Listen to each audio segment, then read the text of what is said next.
இது பார்க்க ரொம்ப சிம்பிளா இருக்கும். செஞ்சு பாருங்க. 12 ராசிக்காரர்களும் பலன் பெறுவீர்கள், பயன் பெறுவீர்கள் என்று விடும். மருந்து சாப்பிடாம நோய் தீருமானா? சில பேருக்கு மருந்து சாப்பிட்டே நோய் தீரலை. நமக்கு ருணம், ரோகம், சத்துரு ஸ்தானாதிபதியாக புதன் வருகிறார். அப்போ வேற ஒண்ணுமே இல்லை, பெருமாள்கிட்ட சரணராயர் வைத்தீஸ்வரன் கோயில் போயிட்டு வந்தோம். தீராத நோயும் தீரும் உங்களுக்கு. தீர்ணை அபிராமி, காஞ்சி காமாட்சி, காசி விசாலாட்சி, மதுரை மீனாட்சி, ஏதோ ஒரு ஆலயங்கள் இருக்கு. பெண் தெய்வ கோயில், திருப்பதி.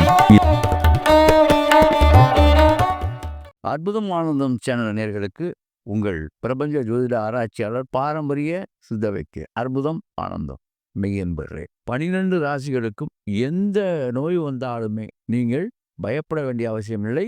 இந்த ஜோதிட ரகசியத்தை இன்று நான் புட்டு வைக்கிறேன். அதன்படி நீங்கள் செயல்பட்டால் கண்டிப்பாக உங்களுக்கு எந்த ஒரு பயமும் தேவையில்லை. நோய் தீர்ந்து விடும். மருந்து சாப்பிடாம நோய் தீருமானா? சில பேருக்கு மருந்து சாப்பிட்டே நோய் தீரலை.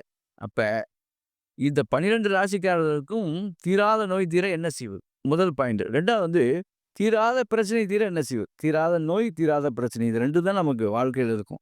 இந்த 2க்குமே இந்த 12 ராசிக்கு நான் தகவல் சொல்றேன். மேசராசி என்பது முதல்ல. மேசராசிக்காரங்க பெரும்பாலும் என்ன செய்யணும் அப்படின்னா, எப்போதுமே 6ஆம் வீடு, மேசத்துக்கு 6ஆம் வீடு அப்படின்னு பார்க்கும்பொழுது உங்களுக்கு புதன் வருவார். அப்போ புதன் பகவான், அப்போ நமக்கு ருணம், ரோகம், சத்துரு ஸ்தானாதிபதியாக புதன் வருகிறார். அப்போ வேற ஒண்ணுமே இல்லை, பெருமாள்கிட்ட சரணராயர் புதன்கிழமை அன்று விரதம் அனுஷ்டிக்கணும். புதன்கிழமை அன்று நீங்க விரதம் இருந்து அன்று நீங்க பாசி பயிர் சாப்பிடணும். முதல் விரதம் இருக்கணும். காலையில சாயங்காலம் வரைக்கும் சாப்பிடாம இருந்து சாயங்காலம் அந்தி மணி ஒரு 5 மணிக்கு மேல விரதம் விட்டுருங்க. பாசி பயிர்கள் அதை அவிச்சு சாப்பிடணும். மேசராசிக்காரங்க அதை அவிச்சு சாப்பிட்டாலே எதிரி தும்சமாயிரும். அதை அவிச்சு சாப்பிட்டுணும். சாப்பிட்டு தண்ணி குடிச்சிடணும் கிழக்கு முகமா. அப்ப ஓம் நமோ நாராயணா சொல்லி அதை புதன் பகவானே திருவெண்காடு புதன் பகவான்.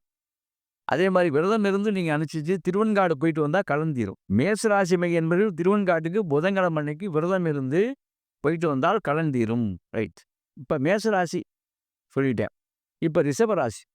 ரிஷபராசிக்காரங்க சுக்கிர பகவான், அதாவது உங்களுக்கு 6ஆம் வீடு சுக்கிரனா வருது. அப்ப வெள்ளை மொச்சையை அவிச்சு நீங்க சாப்பிடணும். அன்னைக்கு விரதம், வெள்ளிக்கிழமை அன்னைக்கு விரதம் இருந்து வெள்ளை மொச்சையை அவிச்சு சாப்பிட்டு கஞ்சனூர் அல்லது நம்ம ஸ்ரீரங்கம் வெள்ளிக்கிழமை அன்னைக்கு அங்க போயிட்டு வந்தீங்கன்னா கடனும் தீரும், நோயும் தீரும். பச்சை மொச்சையை அவிச்சு சாப்பிடணும் விரதம் இருந்து. இது எவ்வளவு நாளைக்கு செய்யணும் அப்படின்னா 6 வாரம். எல்லா ராசிக்காரங்களுக்குமே ஒண்ணுதான், 6 வாரம். 6 வாரம் தொடர்ந்து இதை நீங்க பண்ணும் பொழுது தீராத கடனும் தீரும், தீராத நோயும் தீரும். சரி. அப்ப ரிஷப ராசிக்காரங்க, மிதுன ராசிக்காரங்க என்ன செய்யணும்? மிதுன ராசிக்காரங்களுக்கு செவ்வாய் 6ஆம் வீட்டுக்கு அதிபதியார். அப்ப செவ்வாய் 6ஆம் வீடு துவரம் பருப்பு. அப்ப துவரம் பருப்பு அவிச்சு அன்னைக்கு பூரா விரதம் இருந்து முதல்ல விரதம் துவரம் பருப்பு சாப்பிட்டு தான் விரதம் விடணும். அப்புறம் சாப்பிட்டுங்க. அன்றைக்கு முருகப்பெருமானுடைய ஆலயம், அதாவது எங்கே, வைத்தீஸ்வரன் கோயில் போயிட்டு வந்துடணும். தீராத நோயும் தீரும் உங்களுக்கு, தீராத பிரச்சனை. மிதுன ராசிக்காரங்க வைத்தீஸ்வரன் கோயிலுக்கு செவ்வாய்க்கிழமை அன்று வைத்தீஸ்வரன் கோயில் போய் அங்க இருக்கக்கூடிய செவ்வாய் பகவானை, செல்வமுத்து குமாரனை 2 பேர்த்தையும் வேண்டி விடைபெற்றால் கண்டிப்பாக தீராத நோயும் தீராத பிரச்சனை தீரும். அன்றைக்கு விரதம் அனுஷ்டிச்சு விரதத்தை எதில் முடிக்கணும்னா துவரம் பருப்பில் முடிக்கணும். யாரு? மிதனராசிக்காரர். சனிதான் 6ஆம் வீட்டுக்கு அதிபதி. அப்ப நீங்களும் அதே தான், எள்ளு தான் சேம். சிம்மத்துக்கு என்ன சொன்னோம் அதே தான். சனிக்கிழமை தோறும் விரதம் இருந்து கன்னிராசிக்காரங்க அன்னைக்கு சாயங்காலமா எள்ளு சாப்பிடணும். எள்ளு சாப்பிட்டுட்டு விரதத்தை முடிச்சுக்கணும். அதே மாதிரி அந்த 6 வாரங்களில் 6 வாரம் தொடர்ந்து பண்ணணும். 6 வாரம் நல்ல மாற்றம் கிடைக்கும் உங்களுக்கு.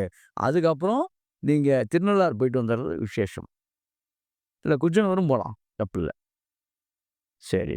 இப்போ துளாராசிக்காரங்க, துளாராசிக்காரங்களுக்கு 6ஆம் வீடு குரு தான்.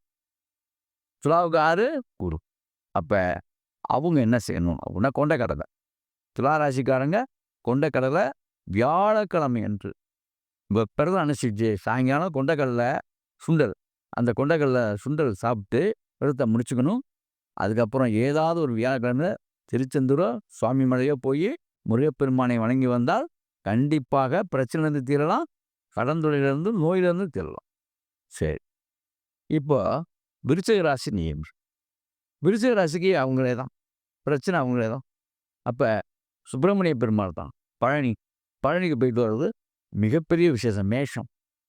அப்ப மேஷத்தில் இருக்கக்கூடிய செவ்வாய் தான் அவருக்கு அவரே தான். இன்னும் சொல்லப்போனால் நீங்கள் உங்களுக்கு நீங்களே தான். துவரம் பருப்பு, நல்லா துவரம் பருப்பு நீங்கள் மென்று சாப்பிட பிறந்த, அதாவது செவ்வாய்க்கிழமை தோறுமே நீங்கள் பிறதான் அனுஷ்டிச்சு செவ்வாய்க்கிழமை பிறதான் இருக்கணும். துவரம்பருப்பு சாப்பிட்டு நல்லா வேக வச்சு துவரம்பருப்பு சாப்பிட்டுட்டு பெருத்த முடிக்கணும். முடிச்சுட்டு ஏதாவது ஒரு செவ்வாயில முருகப்பெருமானுக்கு போயிட்டு அபிஷேக ஆராதனை பண்ணீங்கனாலே, விருச்சிக ராசி மிகுந்தவர்களுக்கு கண்டிப்பாக பிரச்சனை தீரும், கடனும் தீரும், நோயும் தீரும். சரி. இப்ப தனுசு ராசி மீன் ஒண்ணும் இல்ல. சுக்கிர பகவான் தான்.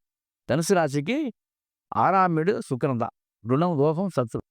அப்ப ஸ்ரீரங்கம் தான். வெள்ளிக்கிழமை வெள்ளிக்கிழமை அன்னைக்கு வெள்ளிக்கிழமை நாள்ல விரதம் அனுசரிச்சு வெள்ளை மொச்சை சாப்பிடணும். வெள்ளை மொச்சை சாப்பிட்டுட்டு ஸ்ரீரங்கம் போயிட்டு வந்துட்டா பெரிய விசேஷம். 6 வாரம் தொடர்ந்து பண்ணி பாருங்க. கண்டிப்பாக உங்களுக்கு பிரச்சனையும் தீரும், நோயும் தீரும். சரி. மகர ராசி மிகுந்தவர்கள். மகர ராசி மிகுந்தவர்களுக்கு அப்படின்னு பார்க்கும்போது புதன் தான் 6ஆம் வீடு. அப்ப 6ஆம் வீடு புதன். புதன் வந்து பச்சை தான். அந்த பச்சை பயிறு. அப்ப அன்றைக்கு புதன்கிழமை அன்னைக்கு விரதம் இருந்து திருவெண்காடு போயிட்டு வந்தா ரொம்ப விசேஷம்.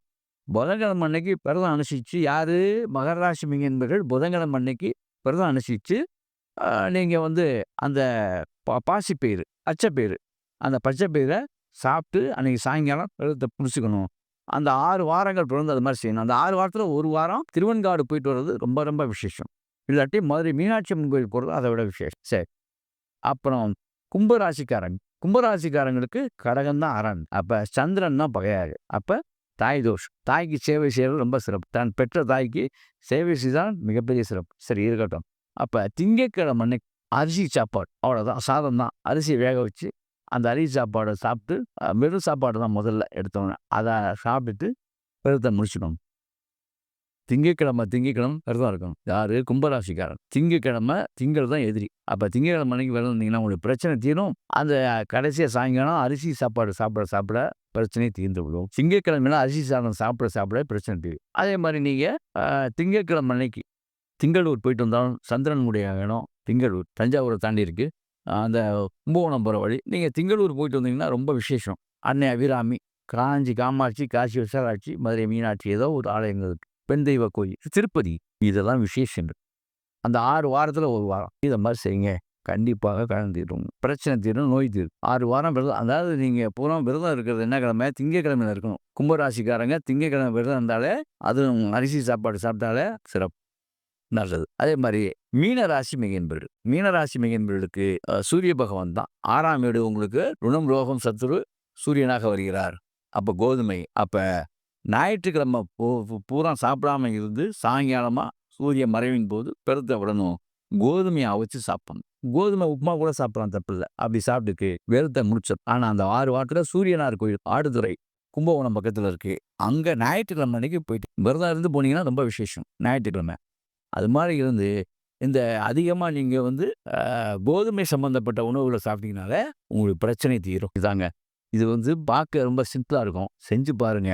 12 ராசிக்காரர்களும் பலன் பெறுவீர்கள், பயன் பெறுவீர்கள். இது மாற்று கருத்து ஏதுமில்லை. ஆகவே இப்படி செய்து அப்படி வாழுங்கள். அற்புதம், ஆனந்தம்.